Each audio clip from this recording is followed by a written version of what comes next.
Alléluia. Alléluia. Allez, allez, allez. Alléluia.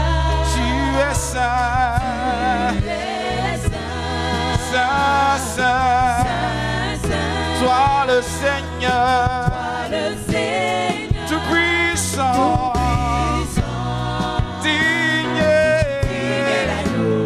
L'agneau de Dieu, tu es saint, saint, saint, toi le Seigneur, tout puissant, digne, l'agneau de Dieu, oui, digne, l'agneau de Dieu, oui, digne, l'agneau de Dieu. Amen.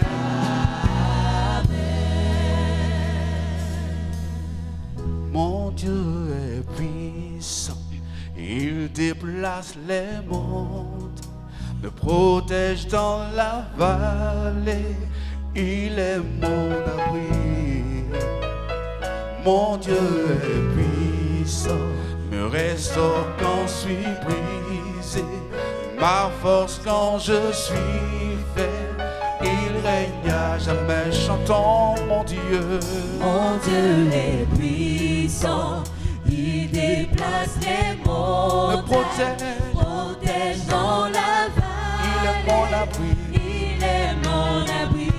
Mon Dieu est puissant, me restaure quand je suis brisé, il est ma force. quand je suis faible, il règne à Chantons, jamais. oui, mon Dieu, Mon Dieu est puissant, il est puissant,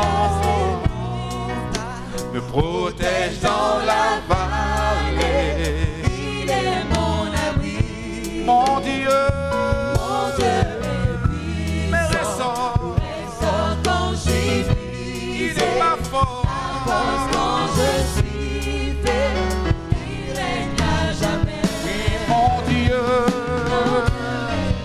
Puissant, il est puissant, puissant, il est puissant, puissant, il est puissant, puissant, oui, mon Dieu, puissant, il est puissant, puissant, il est puissant, il est puissant, il est mon rédempteur, rédempteur, rédempteur, rédempteur, rédempteur, puissant, il est puissant, il est mon abri sûr, abri sûr, abri sûr, abri sûr, puissant, il est puissant, il est mon défenseur, défenseur, défenseur, défenseur, puissant, il est puissant, chantons mon Dieu, il déplace, les montagnes, protège dans la vallée, il est mon abri. mon Dieu, mon Dieu, Mon Dieu est puissant, restaure quand je suis brisé, il est ma force, ma force quand je suis faible, il règne à jamais.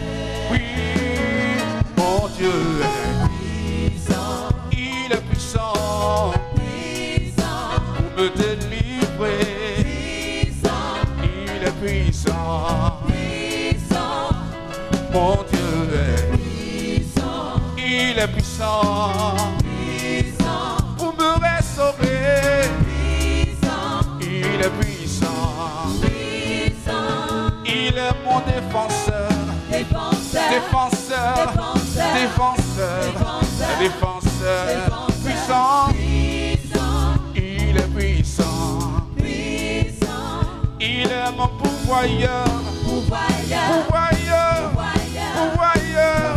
pourvoyeur, puissant, il est puissant,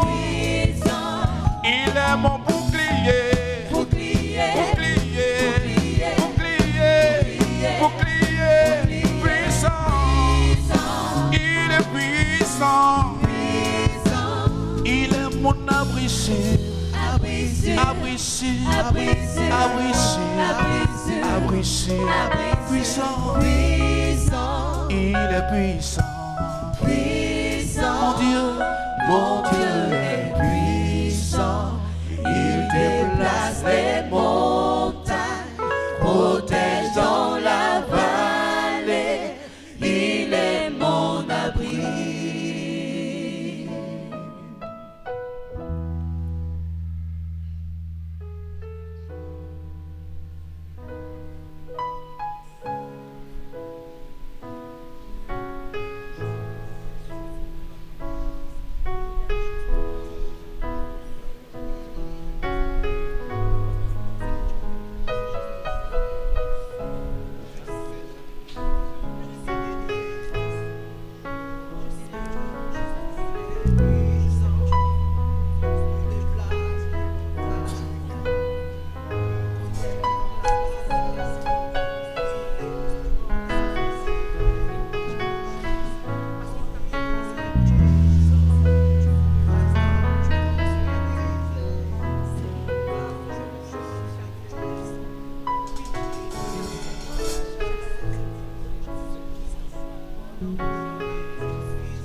Merci Saint-Esprit.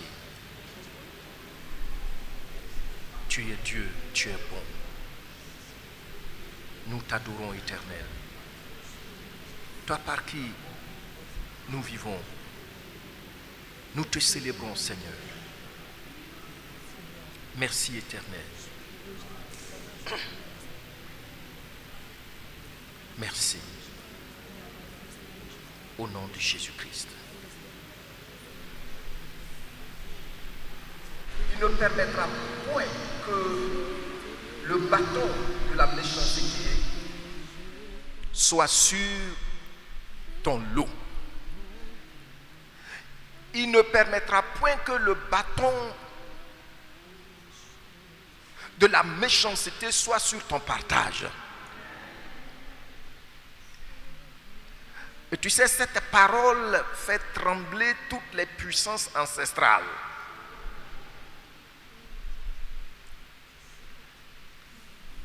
Qu'est-ce qui t'effraie? Qui est-ce qui veut ravir ton droit? Ce matin, le Seigneur, le Dieu Tout-Puissant, le Roi des Rois t'a parlé. Qu'il ne permettra point que quelqu'un ravisse ton droit. Il ne permettra point que la sorcellerie, à quelque degré que ce soit, frustre tes droits.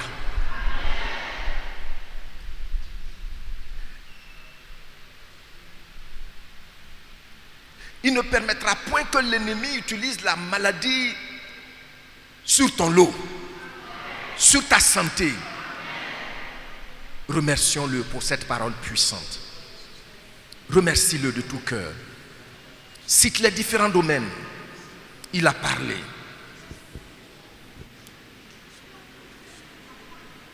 Seigneur, merci. Parce que tu es mon Dieu, tu es mon roi. Béni sois-tu de ce que tu as parlé. Et je vois comment tu as réalisé cela dans ma vie jusqu'à ce jour. Tu n'as jamais permis que j'étende la main vers l'iniquité.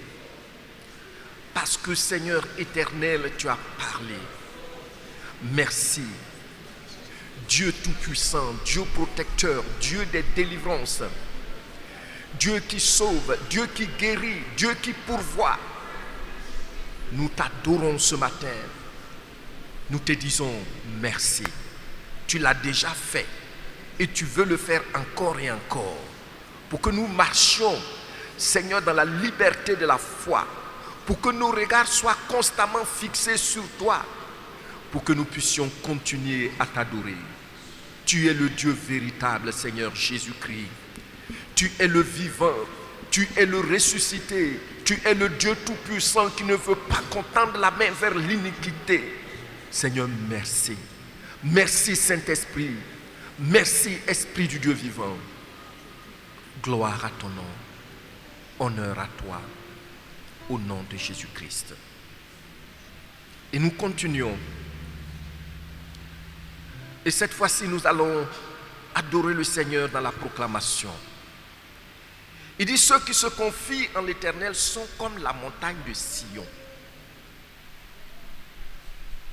Elle ne chancelle point. Et tu vas dire ces paroles après moi, Seigneur, je t'adore parce que tu as fait de moi, tu m'as donné une fermeté des racines pour que je ne chancelle point. Et puis nous continuons. Il dit, elle est affermie pour toujours. Je t'adore, Seigneur, parce que tu m'as affermi pour toujours par ton esprit. Oui. Et il dit, ainsi l'Éternel entoure son peuple. Seigneur, tu m'entoures, tu entoures ma famille, je t'adore pour cela. Alors, je vais vous demander de vous tenir debout.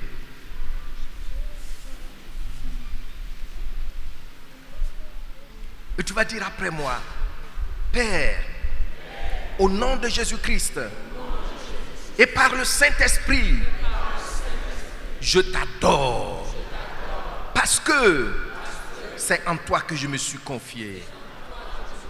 Je t'adore pour les racines que tu m'as données dans ta présence comme la montagne de Sion. Gloire à toi. Gloire à toi. de ce que tu m'as dit, que tu ne permettras point que je chancelle. Gloire à toi, Père. Gloire à toi, Père. Parce que tu m'as affermi pour toujours. Par le Saint-Esprit et par ta parole, je suis affermi pour toujours. Je suis affermi pour toujours. Je suis affermi pour toujours. Gloire à toi, Père. Gloire à toi, Jésus-Christ, mon roi. Gloire à toi, Saint-Esprit. Merci, Père, de ce que tu m'entoures de tes bras d'amour. Au nom de Jésus-Christ.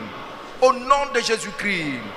Gloire à toi, Père, de ce que tu as ôté le Saint. Au nom de Jésus-Christ. Au nom de Jésus-Christ. Au nom de Jésus-Christ. Amen.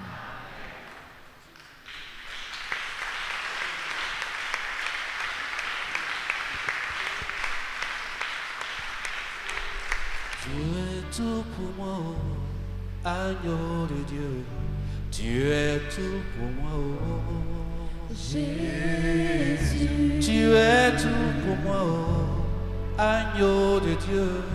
Tu es tout pour moi, oh, Jésus. Moi, je n'ai personne devant moi, je n'ai personne derrière moi.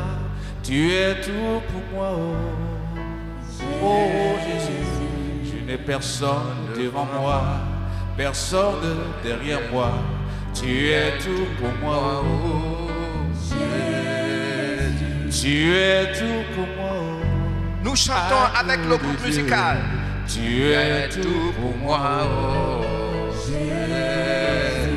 Tu es tout pour moi, agneau de Dieu. Tu es tout pour moi, oh Jésus. Moi, je n'ai personne devant moi, personne derrière moi. Tu es tout pour moi, oh Jésus. Je n'ai personne devant moi, personne derrière moi. Tu es tout pour moi, oh Jésus. Yeah, not about, yeah, na ize zunatre moa. Yeah, yeah, atu not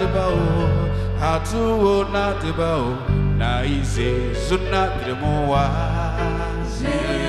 Nada miao beni mawao de bao beize ananma abiamo paninyule abiamo iyo ya wa zunatre moa. Manana beni mawao de bao beize ananma. Laisse le Saint-Esprit te remplir de sa paix.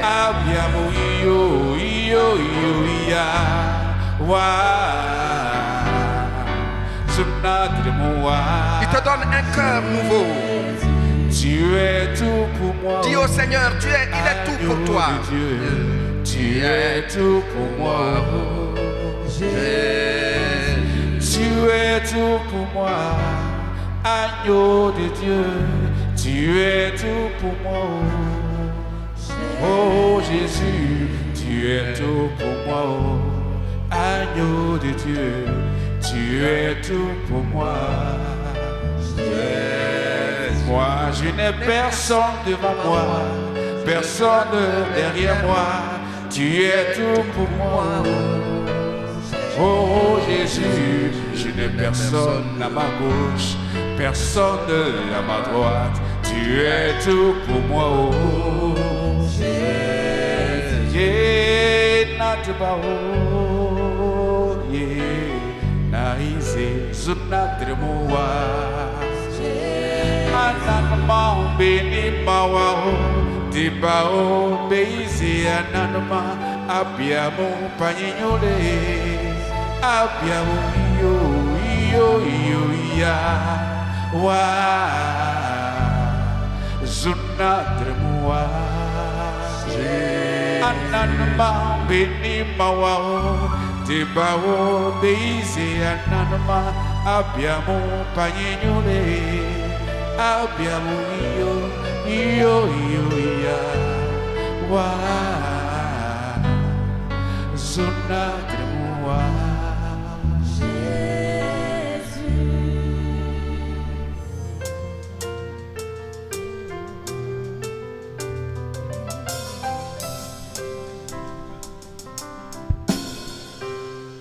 Si Dieu a mis un rêve dans ton cœur, écris-le, garde-le comme un trésor.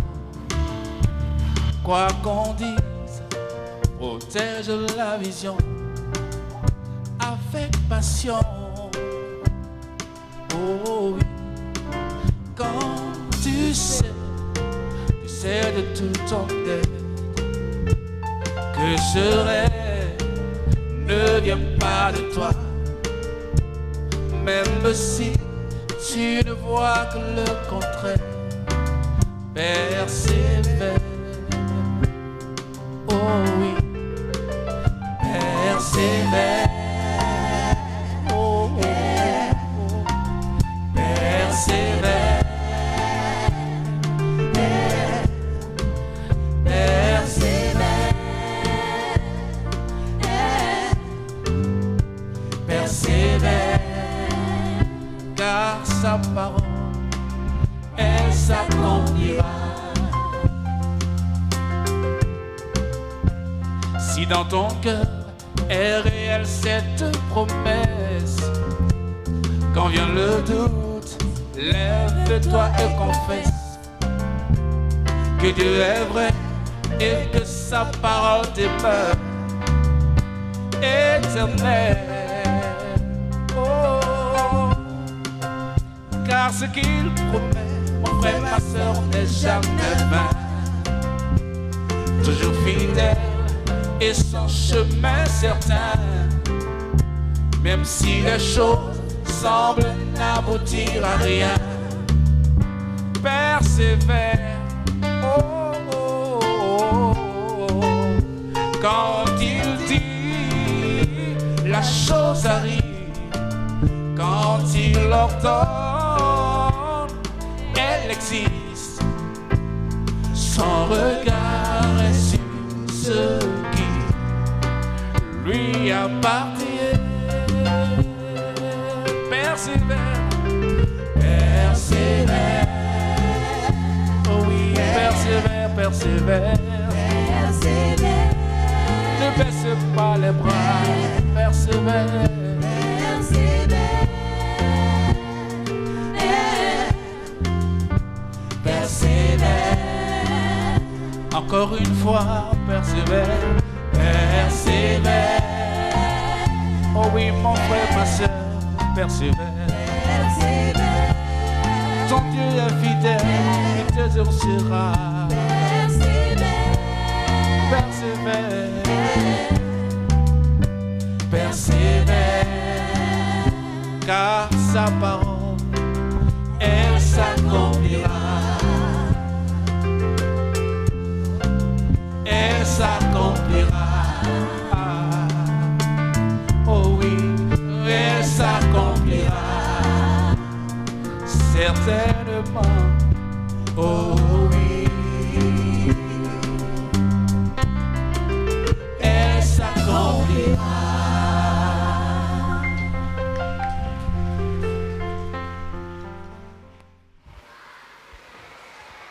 J'espère que par la grâce de Dieu, vous allez tous bien. Bien, je vais commencer un enseignement à deux niveaux, disons en deux étapes par rapport à notre journée pastorale. Ce matin, notre partage s'intitule « Envers les serviteurs de Dieu, envers les serviteurs de Dieu ou le serviteur de Dieu, virgule, Un piège à éviter. Un piège à éviter. Envers les serviteurs de Dieu, un piège à éviter.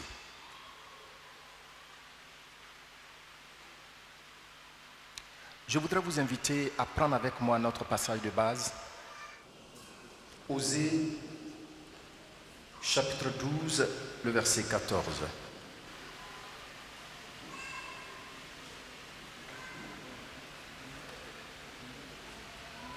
Osée, chapitre 12, verset 14, et nous allons nous tenir debout pour le lire ensemble.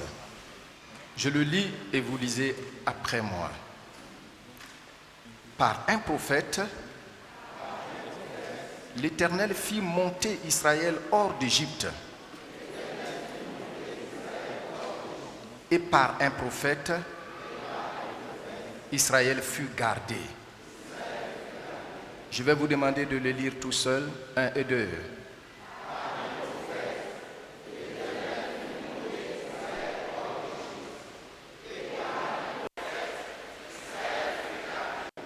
Amen. Veuillez vous asseoir.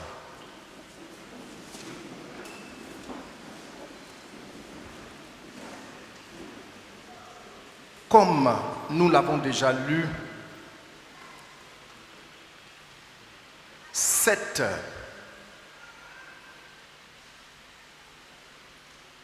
parole, cette vérité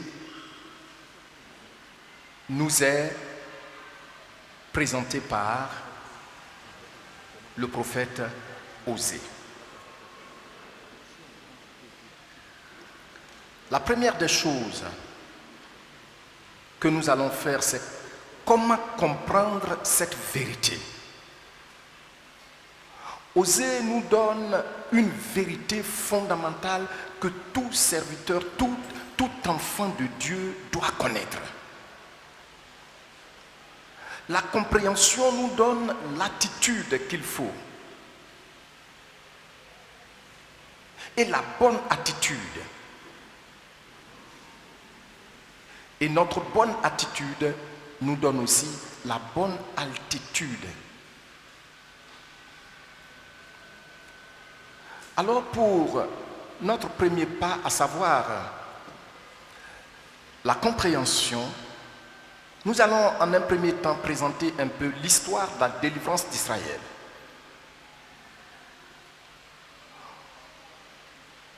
Osée dit,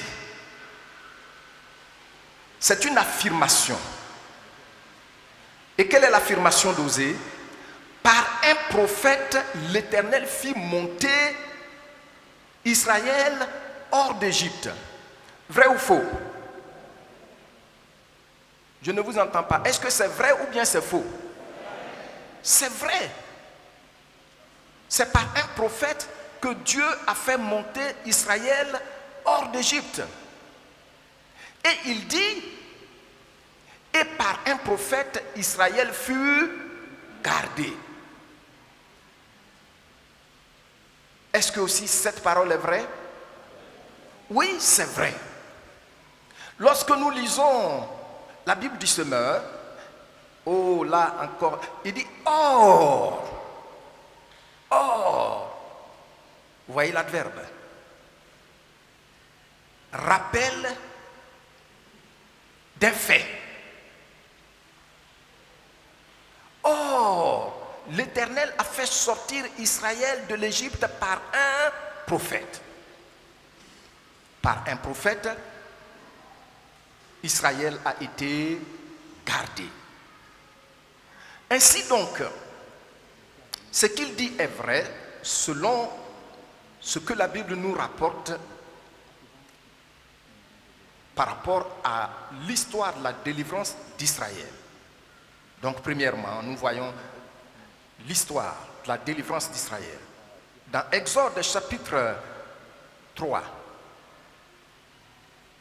je vais seulement lire du verset 7 au verset 12. C'est là en fait que Dieu a appelé Moïse le berger. Dans le désert. Et Dieu dit ceci. Regardez, le verset 7. L'Éternel dit, j'ai vu la souffrance de mon peuple qui est en Égypte et j'ai entendu les cris que lui font pousser ses oppresseurs. Car je connais ses douleurs. Je suis descendu pour le délivrer de la main des Égyptiens et pour le faire monter dans ce pays, pour le faire monter de ce pays dans un bon et vaste pays, dans un pays où coule le lait et le miel, dans les lieux qu'habitent les Cananéens, les Héthiens, les Amoréens, les Phérésiens, les Éviens et les Jébusiens. Mais nous voyons que Dieu appelle Moïse à partir du verset 4. Dieu appelle Moïse par son nom, ce qui est écrit. Et Dieu l'appela du milieu du buisson et dit, Moïse, Moïse. Et il répondit, me voici. Dieu dit, n'approche pas d'ici. Ôte tes souliers de tes pieds, car le lieu sur lequel tu te tiens est une terre sainte.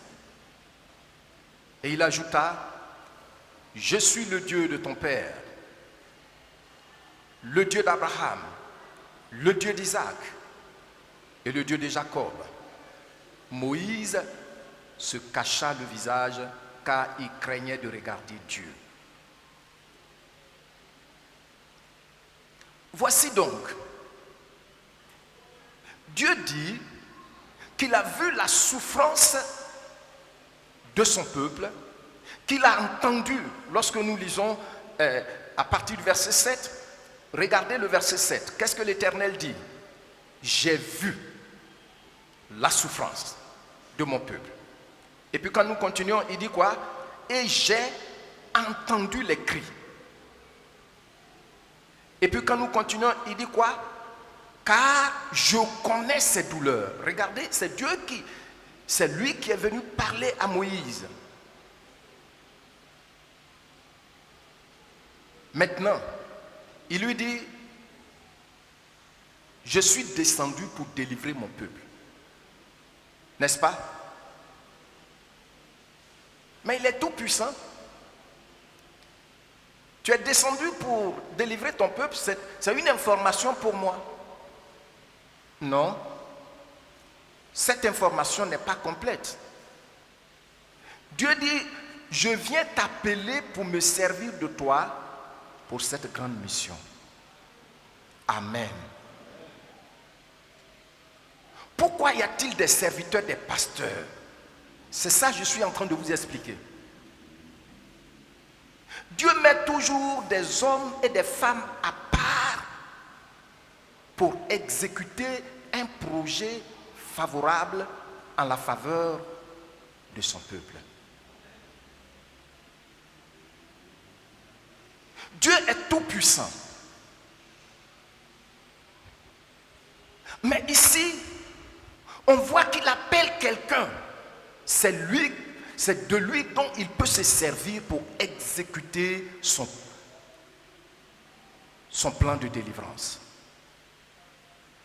Et donc quand Osée dit c'est par un prophète, ici, ne voyez pas les prophètes comme celui qui peut te regarder et dire oui, tu as un drap bleu, tu as porté, voici le numéro de ton compte, voici le... Non, c'est pas de ça on est en train de parler ici. Quand la Bible parle d'un prophète, elle est en train de parler de quelqu'un qui parle de la part de Dieu. Un prophète est quelqu'un qui parle de la part de Dieu. La Bible dit que celui que Dieu envoie dit les paroles de Dieu. C'est pourquoi, dans son sens originel, nous sommes des prophètes. Parce qu'il nous a mis à part pour communiquer sa parole de sa part à son peuple. Ça n'a rien à voir avec la divination. Moïse est pasteur. Ici, on peut reformuler en disant, c'est par un pasteur, porte-parole de l'Éternel, que Dieu a délivré Israël de l'Égypte, de l'esclavage. Et puis il dit aussi, c'est par un pasteur que l'Éternel garde son peuple.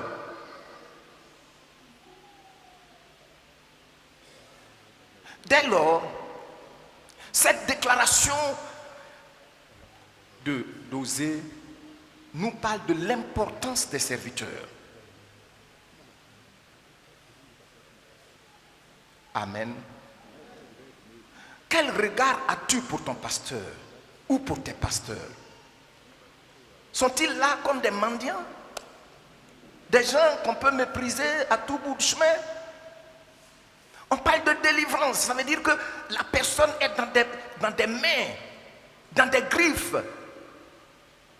Et nous voyons plus tard toute la puissance que Dieu a déployée au travers de Moïse pour délivrer ce peuple. Pour comprendre que ce que Osée dit doit attirer notre attention personnelle sur la manière dont nous considérons nos serviteurs.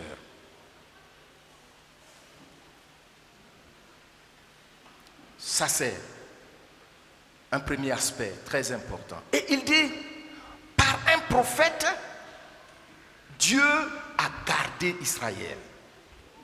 Or, par un prophète, Dieu a délivré Israël de l'esclavage et par un prophète, Israël a été gardé. Effectivement, à chaque étape, Dieu a mis sa main sur quelqu'un pour veiller sur son peuple.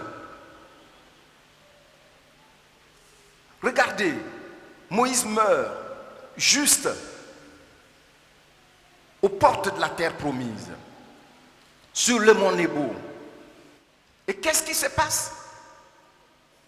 Israël est tellement bien organisé qu'il y a des grands, des sommités qu'on appelle les principaux du peuple. Mais ce n'est pas un principal du peuple que Dieu a choisi. Qui a-t-il choisi pour garder Israël et pour le faire entrer dans la terre promise? Josué. Et qui est Josué? Serviteur de Moïse. Il n'est même pas un principal. Il n'est même pas un honorable. Ce n'est qu'un jeune homme, un serviteur. C'est lui que Dieu choisit. Voyez-vous,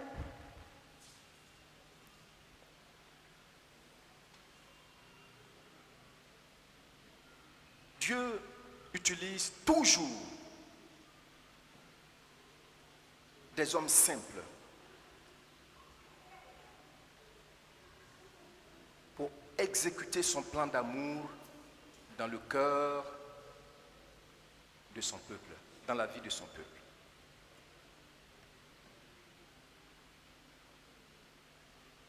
C'est bien Moïse que Dieu a choisi. C'est bien par Moïse que Dieu a gardé Israël dans le désert pendant 40 ans. C'est par Moïse que Israël a été baptisé au travers de la mer. C'est par Moïse que le peuple a mangé du pain qui tombait du ciel. C'est par Moïse que le peuple a bu de l'eau sortie du rocher.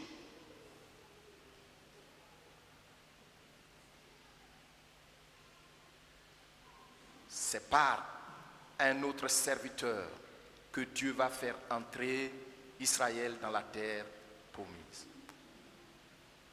C'est par un autre serviteur que Dieu va installer aussi Israël.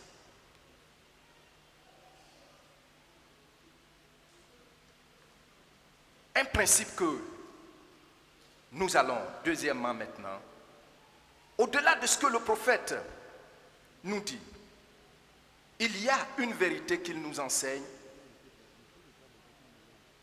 et un principe. Je dis bien, deuxièmement, au-delà de ce que le prophète nous dit ici, il y a une vérité et un principe qu'il nous enseigne. La vérité, c'est que on doit regarder avec les yeux de Dieu ce que Dieu a placé sur nous. Parce qu'il qu'ils sont là pour, comme les mains, les bras, la bouche, les yeux de Dieu pour accomplir son plan de salut dans ta vie. Amen.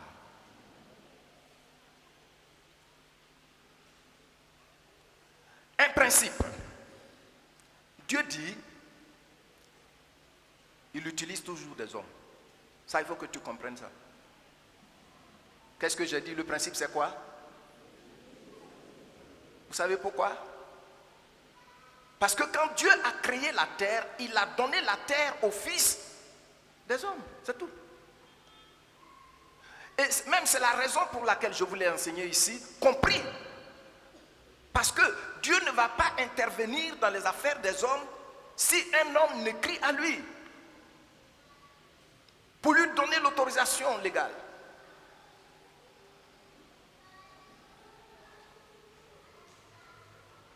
Donc Dieu a besoin d'investir toujours un homme ou une femme pour exécuter son merveilleux plan pour son peuple. Ça reste tel, on ne peut pas changer ça.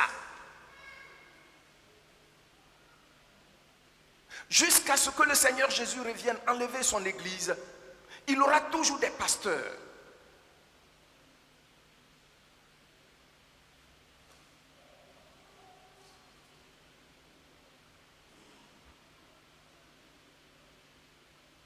Parce que c'est comme ça qu'il a institué la chose. C'est un principe.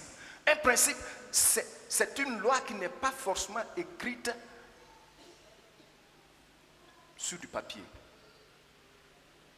Mais quand on voit, on analyse les faits qui reviennent, ça ressort, c'est toujours vérifié que c'est statué ainsi.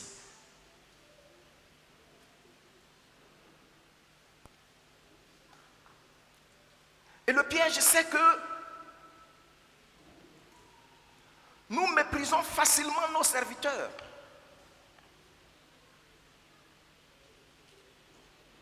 Il y a plusieurs années de cela, en arrière, j'ai écouté le témoignage de quelqu'un qui a pratiqué l'occultisme à un haut niveau et qui a dit ceci. Il dit qu'il a été émerveillé quand il a rencontré le Seigneur Jésus.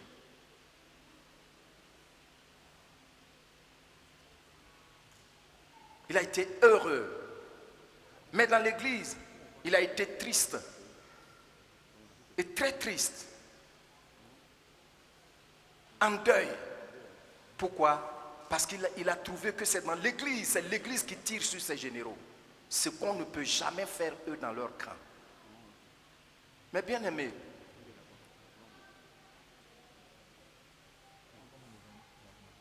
est-ce qu'il a eu raison? Est-ce que son constat est juste? Oui. C'est dans l'église, on tire sur les généraux et puis on est supporté, ils sont supportés.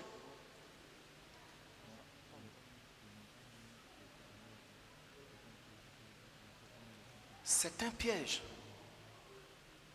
Et je crois que c'est l'un des plus grands pièges que Satan exploite contre l'église du Seigneur. Parce qu'il sait qu'il te faut toujours un serviteur pour te garder. Si quelqu'un tombe dans un péché, on ne peut pas en parler. Sinon, on forme un groupe contre le pasteur.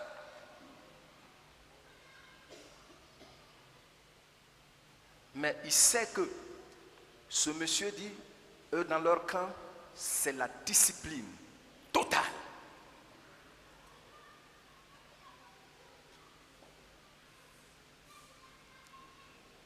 C'est un principe.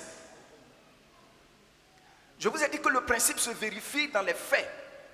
Et nous voyons que ça se vérifie exactement, de sorte qu'on sait que, mais ça, c'est Dieu qui l'a établi comme un commandement, comme une manière dont les choses doivent se passer ici. Que Dieu se sert toujours des hommes. Ils peuvent ne pas avoir une apparence impressionnante. Ils peuvent ne pas bien parler le français. Voici encore une des erreurs dans certaines églises où des gens viennent pour noter les fautes d'orthographe des pasteurs. Comme si parler le français veut dire connaître Jésus-Christ. Je suis désolé.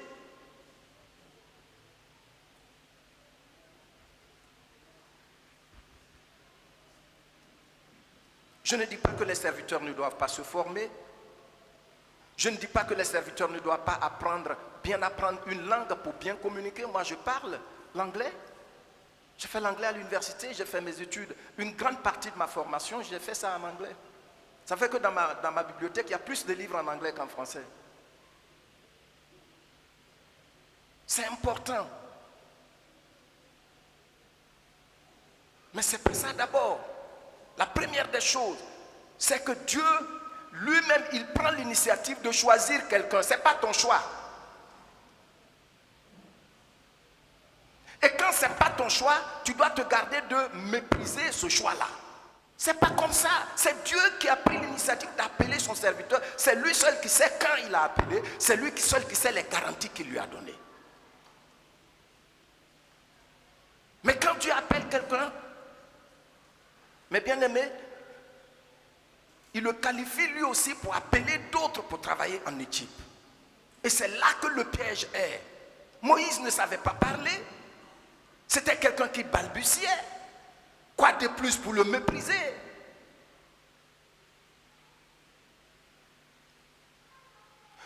Vous allez voir que Israël est sorti de l'Égypte. Tout le monde regardait, rêvait au pays promis. Personne ne pensait qu'un seul instant il allait mourir dans le désert. Mais parce qu'ils ont méprisé ce monsieur, même la terre a fini par moment par ouvrir sa bouche, avaler les rebelles. Un piège à éviter. Le mépris des serviteurs. Même quand le serviteur a tort, je dis même, si tu le châties au-delà du degré que Dieu attend de toi, après il s'en prend à toi. On voit cela aussi dans les Écritures. À plus forte raison quand il n'a rien fait. Évitons ce piège. C'est un principe. Le cas de Saul, de Tars. Dans Actes chapitre 9, nous voyons que Saul était un homme redoutable. Il était craint. Mais le Seigneur lui apparaît. Et quand le Seigneur lui apparaît sur la route de Damas, le Seigneur dit, mais pourquoi me persécutes-tu? Il dit, mais Seigneur, qui es-tu? Il dit, je suis Jésus de Nazareth. C'est moi que tu persécutes. Mais quand le Seigneur dit il persécute, qui est-ce qu'il a persécuté? Est-ce qu'il a persécuté Jésus lui-même en personne? Qui est-ce qu'il a persécuté? Ses serviteurs.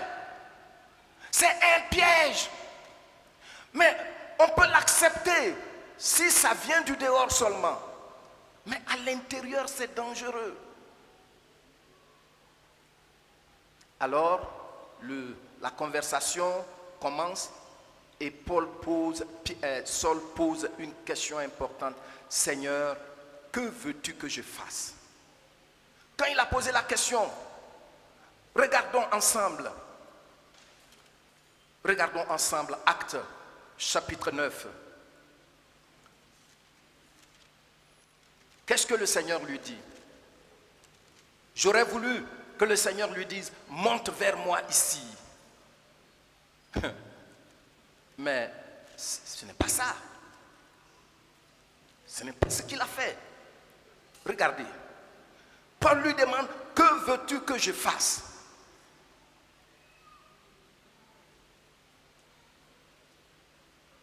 Le verset 6. Tremblant et saisi de froid, il lui dit, Seigneur, que veux-tu que je fasse? Et le Seigneur lui dit, lève-toi, entre dans la ville, on te dira ce que tu dois faire. Qui va lui dire ce qu'il doit faire? Qui va lui dire ce qu'il doit faire? Un serviteur. C'est Ananias.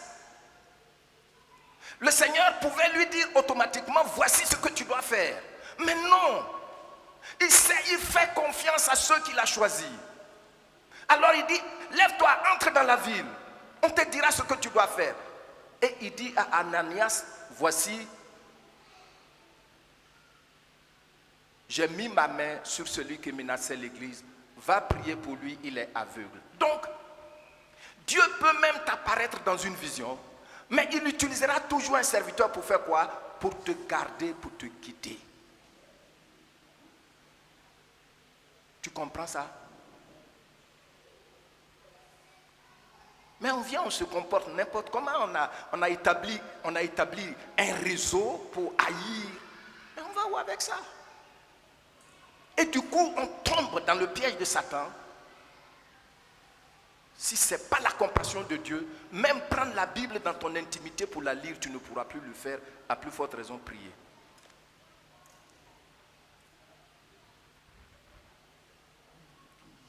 Vous voyez? C'est un principe. Deuxième cas d'étude pour montrer, c'est le cas de Corneille. Vous voyez dans Actes chapitre 10. Actes chapitre 10. Lisons le verset 5. Tournez juste la page. Et je le lis. Et tu vas lire après moi. On va lire à partir du verset 5. On part à partir du verset 3 pour... Je lis, tu lis après moi. Vers la 9e heure du jour, il vit clairement dans une vision un ange de Dieu qui entra chez lui et qui lui dit, Corneille. Les regards fixés sur lui et saisi d'effroi, il répondit, qu'est-ce, Seigneur? Et l'ange lui dit, tes prières et tes aumônes sont montées devant Dieu.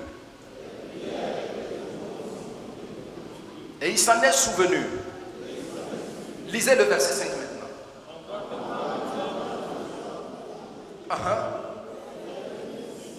Oui.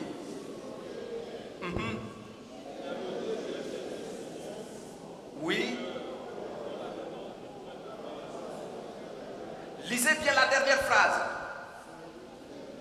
C'est lui. C'est lui. Je ne vous entends pas. Lisez à partir de celui. C'est lui qui te dira ce qu'il faut que tu fasses. Mais comment un ange peut entrer dans la maison de quelqu'un pour annoncer une si merveilleuse nouvelle? Et puis, qu'est-ce que je dois faire? Tu ne me dis pas, tu m'envoies vers quelqu'un d'autre. Écoutez, mes bien-aimés, on ne peut pas changer ça. Nos diplômes, nos richesses, nos statuts ne peuvent pas changer ça. Dieu va se mettre toujours à part des serviteurs pour lui. Qui me suit? Je vous regarde en haut là-bas. Qui me suit? C'est comme ça. Tu ne peux pas changer ça. C'est pourquoi nous devons faire très attention pour ne pas tomber dans ce piège de mépris.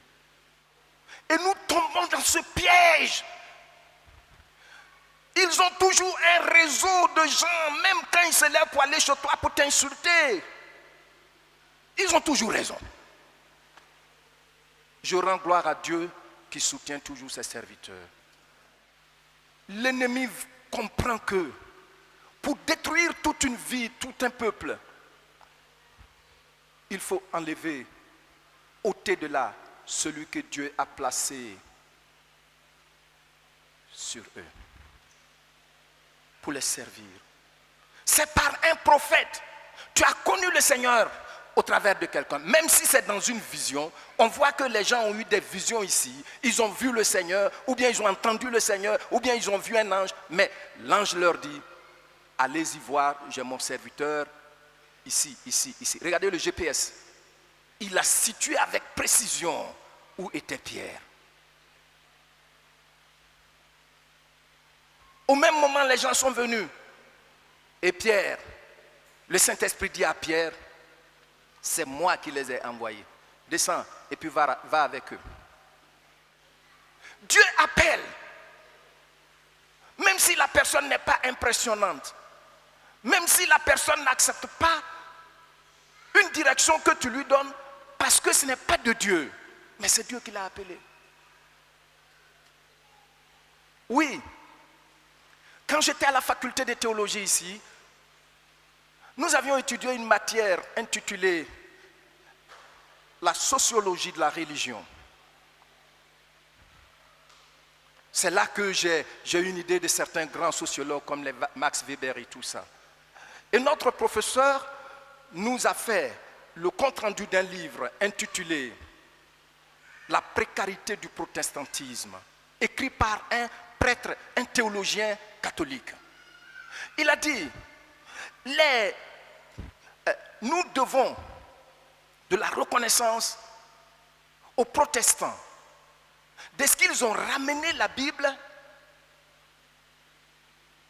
à l'Église. Toutefois, ils ont ramené une malédiction, c'est que les protestants méprisent l'autorité que Dieu place sur eux. Voilà. Ça m'a marqué jusqu'à ce jour. Tu vois, quelqu'un il entre dans l'église, il veut donner des ordres. Si tu ne fais pas, on te menace. Mais on va où avec ça? Et beaucoup d'églises sont bloquées. Voyez-vous, c'est un principe. Le ministre des Finances de l'Éthiopie, Actes chapitre 8, versets 36 à 39, nous trouvons ça là-bas.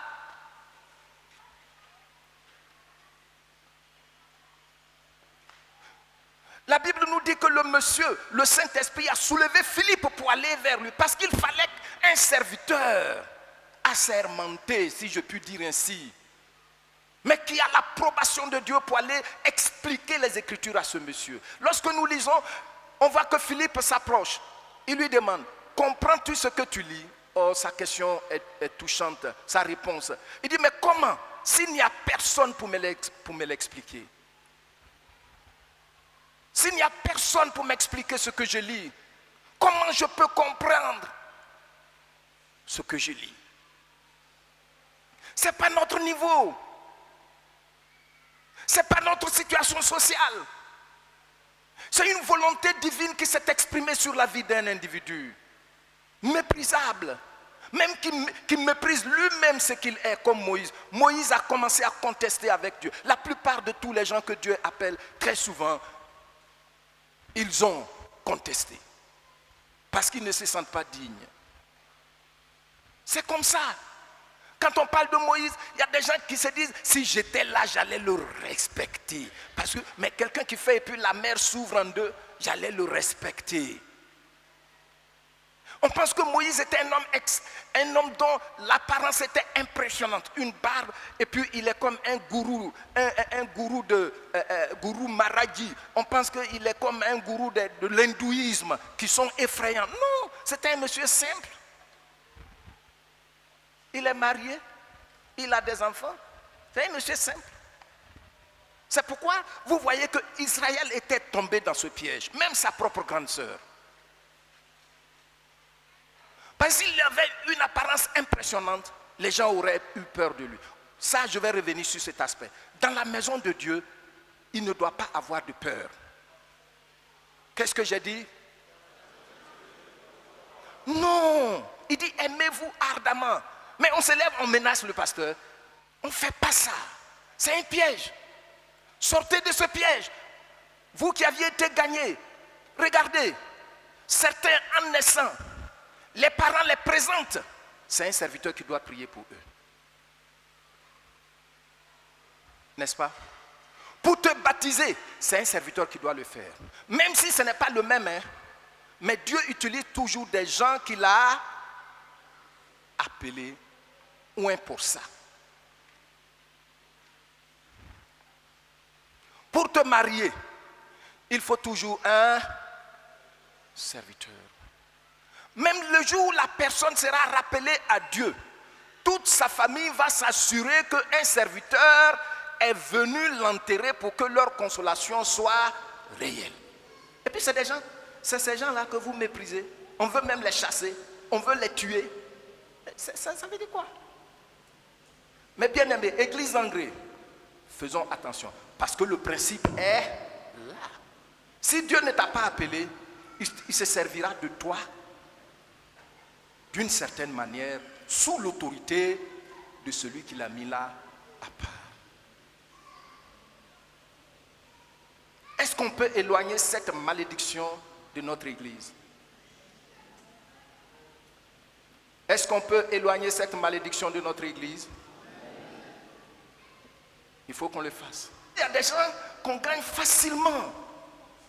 Et le temps de te rendre compte, ils sont dans le piège.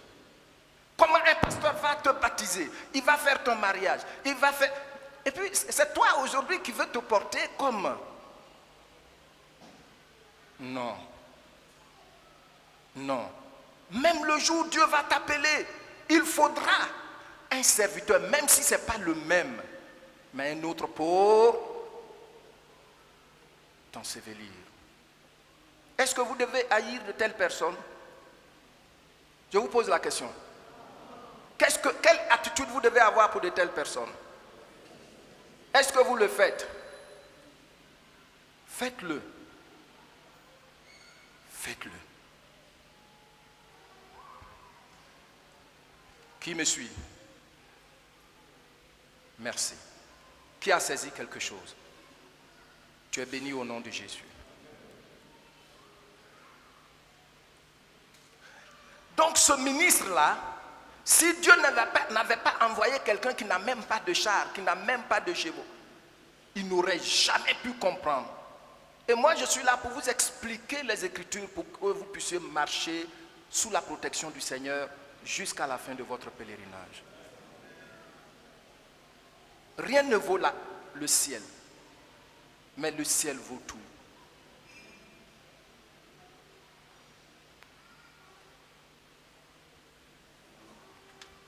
Ne vous comportez pas comme si le pasteur est là, il ne vous respecte pas. Si le pasteur est là, tout ce qu'il fait, c'est pour manger votre argent.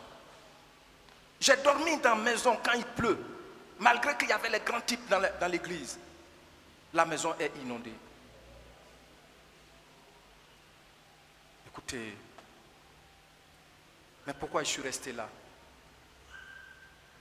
C'est dans quel travail tu vas t'engager sans prendre de garantie? Auprès de ceux que tu sers, tu vas jeûner, prier pour eux. Plusieurs d'entre vous ici vont dire, moi-même, pasteur m'a pris, ne serait-ce que 3 jours de jeûne et prière. Moi, pasteur m'a pris pour jeûner, prier avec moi pour que je sois guéri. Sans te dire, donne-moi un verre d'eau. C'est parce que sur la vie de ces personnes-là, il y a un appel divin.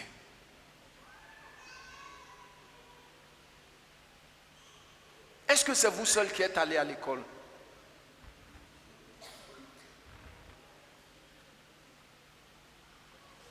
Je suis désolé, mais le Seigneur nous a fait la grâce. Même si nous n'avons pas été à l'école.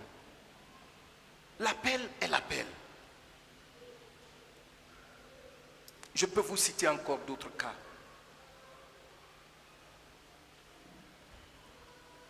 Comment considérez-vous ces personnes? Des escrocs? Qui dans cette assemblée va dire, un jour, le pasteur est venu me demander de l'argent? Pendant 30 ans de ministère. Qui lève la main?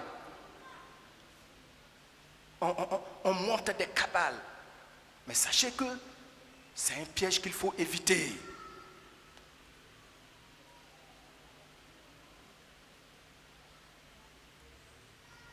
C'est un piège qu'il faut éviter.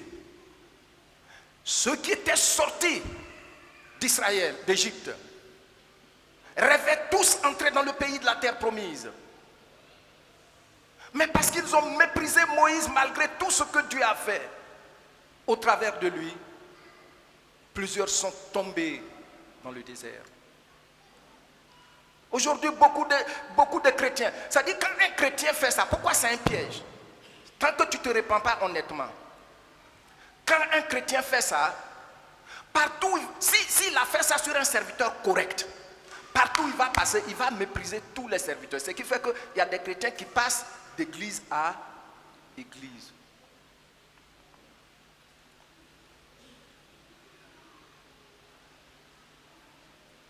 Dis à ton frère, à ta soeur, faisons tout pour éviter ce piège. Dis-le à ton frère, à ta soeur. Peut-être que tu es de passage ici. Si tu pars, si tu as dit des choses qu'il ne fallait pas dire à ton serviteur qui est correct, aie le courage d'aller lui demander pardon. Parce que c'est la disposition de Dieu. Tu ne peux pas changer ça. Tu ne peux pas. Que faire donc? Vis-à-vis de nos serviteurs, je l'ai déjà touché, il faut éviter le ridicule ou le suicide. C'est-à-dire, pendant que tu méprises à tort ton serviteur, le serviteur que le propriétaire de l'église a investi pour te garder, pour te conduire, tu es en train de préparer aussi le mépris de tout ce que tu vas rencontrer sur ton chemin.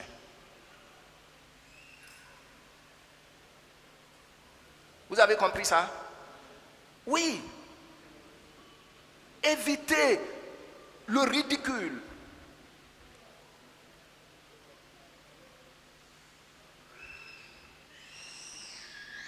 Il faut les respecter et leur obéir.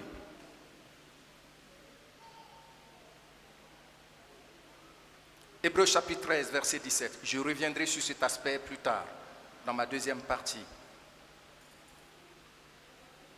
Il dit dans Exode chapitre 22, verset 28, et je lis dans la Bible du semeur, Exode 22, verset 28, dans la Bible du semeur, tu n'insulteras pas Dieu et tu ne maudiras pas celui qui gouverne ton peuple. Tu as vu? Sachez ceci, quand tu es en tort, tu es vulnérable. Je reprends. Quand tu es en tort, tu es vulnérable, quel que soit ton niveau. C'est pourquoi quand tu es en tort, il faut t'humilier. Sinon, tu es vulnérable.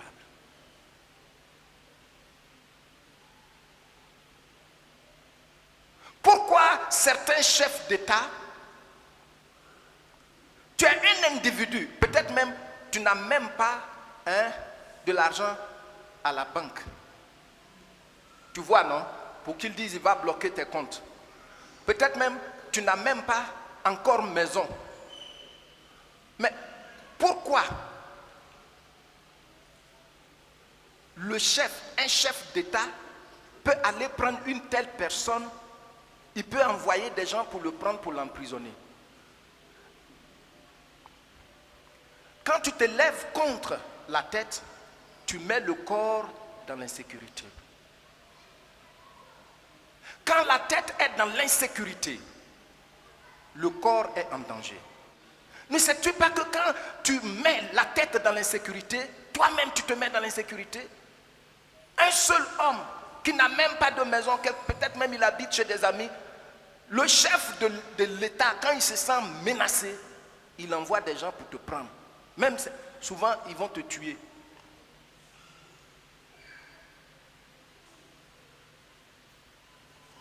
Allez-y voir l'histoire de la Russie avec Staline. C'est lui seul qui gouvernait, et jusqu'à ce qu'il meure tout seul dans son bureau. Car à lui, s'il apprend que tu as dit une phrase qui le met dans l'insécurité. C'est pas comme ça dans la maison de Dieu. On doit tout faire pour mettre la tête en sécurité. Comme ça, tout le corps se développe bien.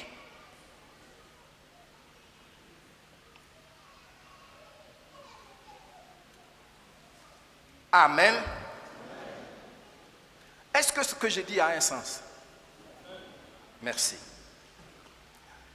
Donc, voici en substance, Dieu nous demande de cultiver une bonne et honnête attitude envers nos pasteurs. Il faut comprendre cela.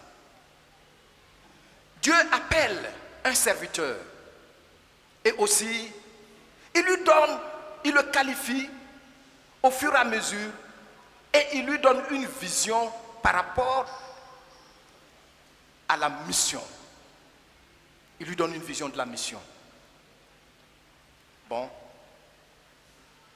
Au fur et à mesure qu'on avance, il qualifie son serviteur. C'est pourquoi ce matin, je vais vous dire ma vision pour cette église. Et la mission que Dieu m'a confiée quand il n'y avait que 2 couples.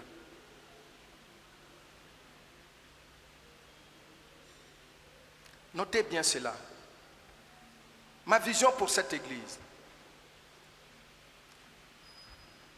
Cette vision est née en moi et a été édifiée, c'est-à-dire j'ai vu que c'était sur des fondements solides lors de ma formation quand je faisais la maîtrise.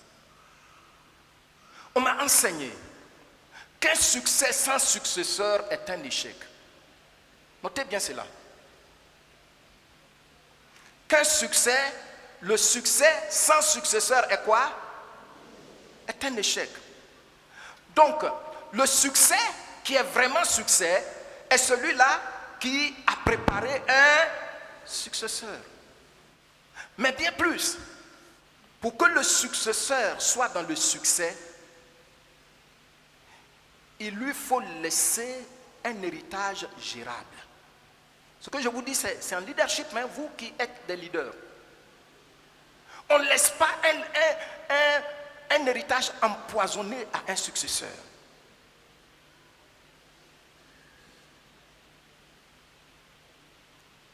C'est le conduire à la mort. Or, ma vision, le fardeau sur mon cœur, c'est de laisser un bel héritage avant de partir. Je vais laisser une église qu'on peut gérer. C'est l'onction qui est sur le serviteur qui maintient le troupeau ensemble. Ce n'est pas nos titres. Non. Donc ma vision, c'est de laisser un bel héritage. Un héritage qu'on peut gérer. Un héritage qu'on peut gérer. Pas une église où on vit dans le péché et puis c'est un plaisir. Non. Mon héritage, ma vision, le fardeau que le Seigneur a mis dans mon cœur, c'est que quand je vais partir un jour, que tous ceux qui entrent dans cette église rencontrent le Seigneur et entrent dans le ciel. C'est pas voiture, c'est pas voiture, c'est pas diplôme, c'est pas, non, hein, les titres de révérend, non. C'est pourquoi, comme je suis convaincu que ce qu'on m'a enseigné est vrai, il faut préparer maintenant des gens, à la limite une personne comme Moïse l'a fait de Josué, pour qu'il puisse prendre la relève. Il ne faut pas nous cogner ensemble. On veut effrayer le pasteur. Comment des moutons peuvent effrayer le berger? Si ce n'est pas dans l'église. Comment? Et le mouton lui aussi, le berger lui aussi, il ne cherche pas à effrayer les moutons. Ça n'est même pas dans son programme. S'il vous plaît, évitons ce piège. Si tu es déjà dedans, sors de ce piège. Donc ma vision est assez claire. J'ai une vision. Moi j'ai commencé dans une villa. Il faut que ceux qui viennent soient dans un espace approprié.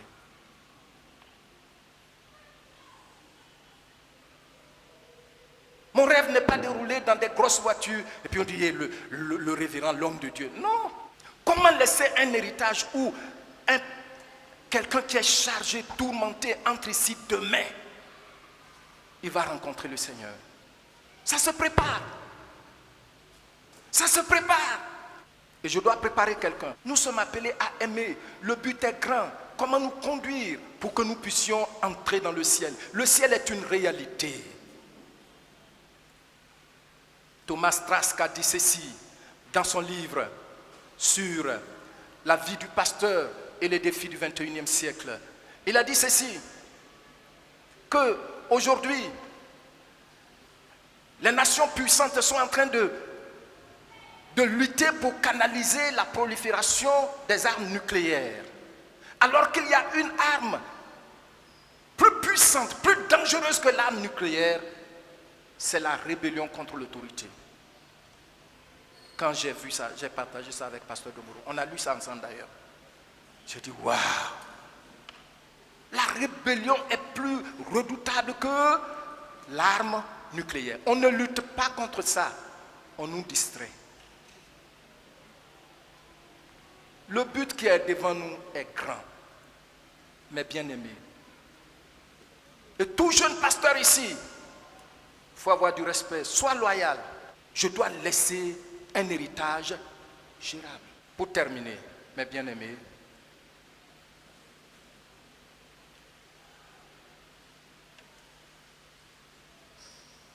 retenons que le but de cette première étape de notre enseignement, c'est de nous aider à découvrir une vérité qui n'est pas seulement historique, mais qui continue dans le temps en ce qui concerne le peuple de Dieu. De découvrir un principe divin que Dieu ne va jamais changer. Ce principe, c'est que Dieu utilise certains pour nous emmener à la lumière. Il utilise toujours d'autres serviteurs pour nous éclairer, pour nous bâtir jusqu'à la fin de notre pèlerinage. Et parce que à chaque point, il y a un serviteur, nous devons respecter les serviteurs. De façon honnête, nous devons les aimer. Quand la tête est dans l'insécurité, tout le corps est dans l'insécurité. C'est pourquoi Dieu nous interpelle ce matin, à l'approche de cette journée pastorale, de commencer à nous réviser. Dans votre intimité, soyez assez courageux de dire Seigneur, pardonne-moi. Parce que ceux qu'il choisit n'ont pas une apparence impressionnante. C'est toujours des gens simples.